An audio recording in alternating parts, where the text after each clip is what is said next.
Welcome to Sandipan गुरु। इस YouTube channel में class 9th और 10th स्टैंडर्ड के जो स्टूडेंट एनसीईआरटी सिलेबस से पढ़ रहे हैं उनके लिए सब्जेक्ट मैथ के प्रत्येक चैप्टर को one by one, step by step और हर क्वेश्चन को डिटेल में समझाने का प्रयास सरल और रोचक ढंग से किया गया है ताकि आपका कॉन्सेप्ट क्लियर हो जाए और आप बोर्ड एग्जाम में अच्छे नंबर ला सकें।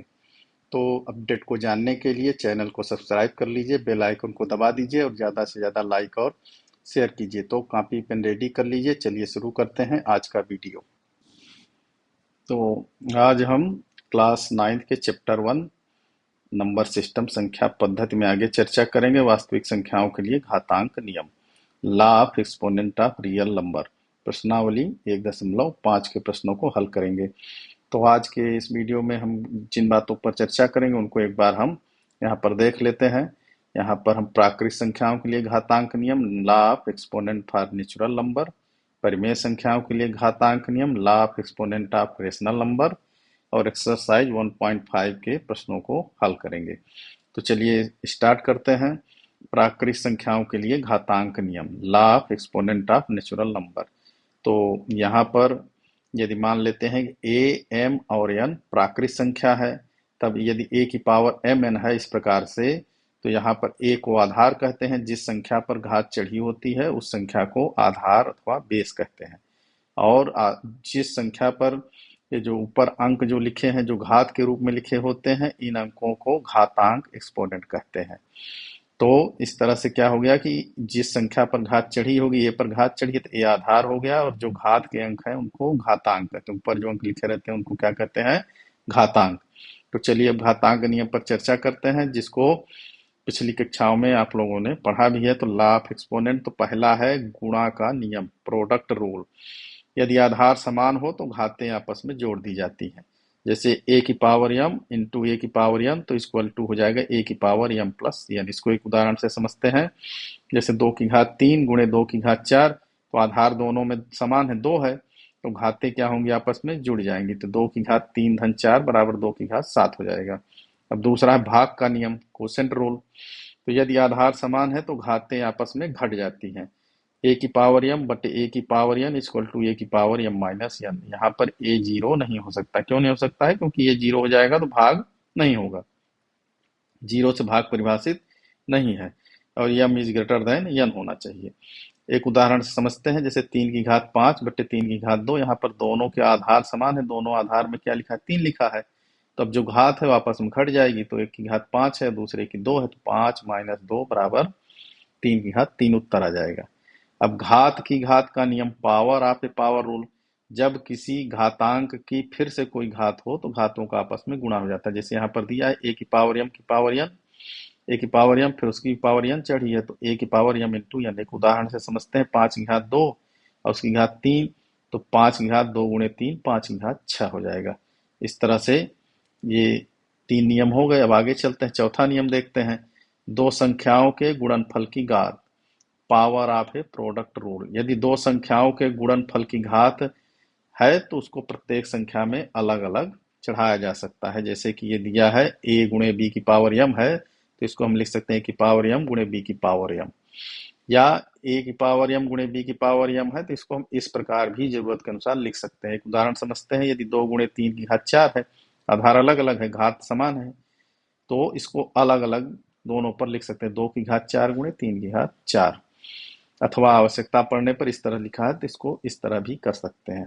अब भाग का घात नियम, पावर ऑफ कोसेंट रूल। यदि दो संख्याओं के भाग पर घात चढ़ी है तो अलग अलग संख्याओं पर लागू किया जा सकता है। जैसे ए बटे बी की घात n चढ़ी हुई है, तो यहाँ पर हम लिख सकते हैं ए की घात n बटे बी की घात n, अथवा ए की घात n बटे बी की घात n लिखी है तो आवश्यकता पड़ने पर ए बटे बी की घात n लिख सकते हैं, जहाँ बी जीरो नहीं हो सकता है। क्यों नहीं हो सकता है? क्योंकि बी जीरो हो जाएगा तो भाग संभव नहीं होगा। इसको भी एक उदाहरण समझते हैं। 3 बटे 4 की घात 2 लिखी है, इसको 3 की घात 2 और 4 की घात 2 लिख सकते हैं, अलग अलग कर सकते हैं। शून्य घात का नियम, जीरो एक्सपोनेंट रूल। यदि किसी संख्या की घात शून्य है तो हमेशा उसका उत्तर 1 होता है, जबकि आधार शून्य नहीं होना चाहिए। जैसे ए की पावर 0, ए जीरो नहीं होना चाहिए, ए की पावर 0 बराबर 1। तो एक उदाहरण समझते हैं। जैसे 7 की पावर 0 लिख दे तो इसका उत्तर 1 हो गया।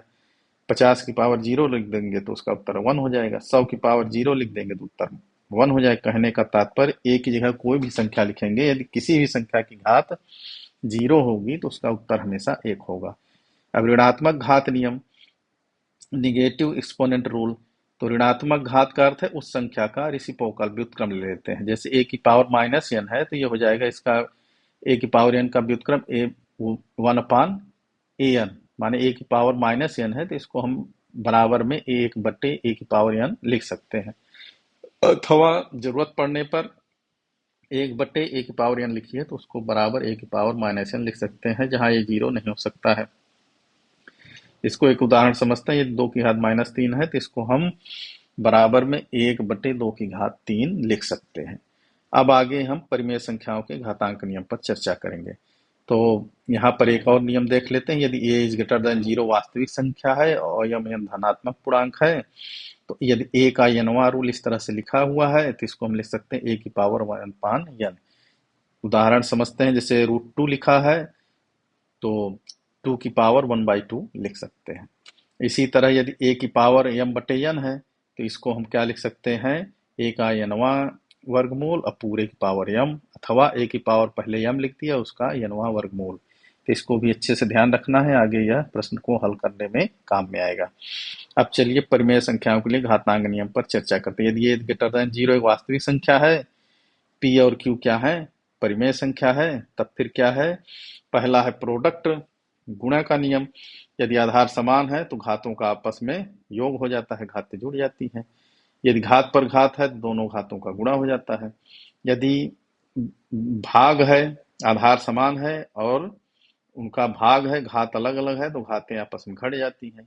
और यदि दो संख्याओं पर दो अलग अलग आधार हैं और घात उनका एक है, उनका गुणा है, तो उन दोनों को इकट्ठा करके पूरे की घात चढ़ा दी जा सकती है। इस तरह से इसको याद कर लेना, a की पावर p गुणे a की पावर q बराबर a की power p plus q, a की पावर p की पावर q तो बराबर a की पावर p q, a की पावर p बटे a की पावर q बराबर a की power p minus q, a की पावर p गुणे b की पावर q, p a की पावर p गुणे b की पावर p तो a b की पावर p हो जाएगा।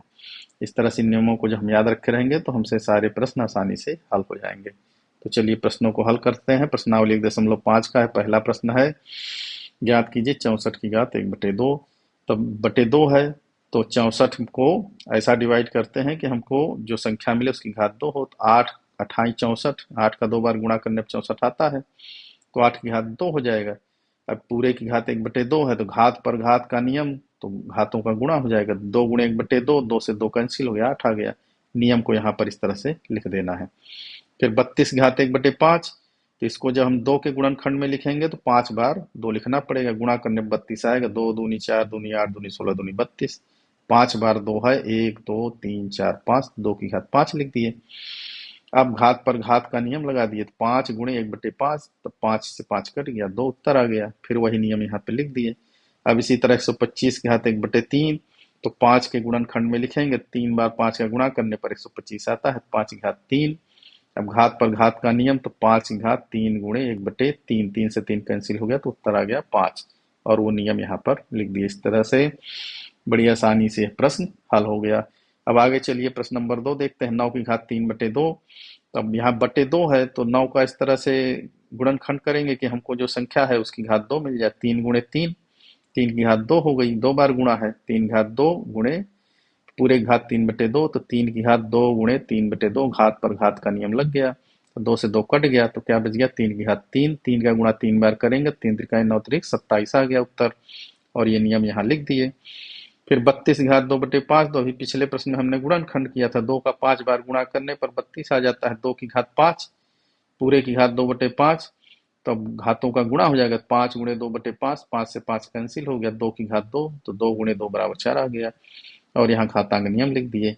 अब 16 की घात 3/4, 2 के गुणनखंड में लिखेंगे तो 4 बार 2 का गुणा करने पर 16 आता है, और तो क्या हो गया, 2 की घात 4, पूरे की घात 3/4 है, तो घातों का गुणा हो गया, 4 गुणे 3 की 3/4, 4 से 4 कैंसिल हो गया, 2 की घात 3, तो 2 दूनी 4 दूनी 8, उत्तर 8 आ गया, और यहाँ पर हम नियम लिख दिए। अब 125 की घात -1/3 है, तो अभी हमने पिछले प्रश्न में 5 के गुणनखंड में लिखा था, 5 को 3 बार लिखने पर 125 आता है। 5 की घात 3 पूरे की घात -1/3, तो घात पर घात का नियम लगेगा यहाँ पर। 3 गुणे -1/3, 3 से 3 कैंसिल हो गया, 5 की घात -1। अब यहाँ पर एक नियम और लगेगा, कौन सा?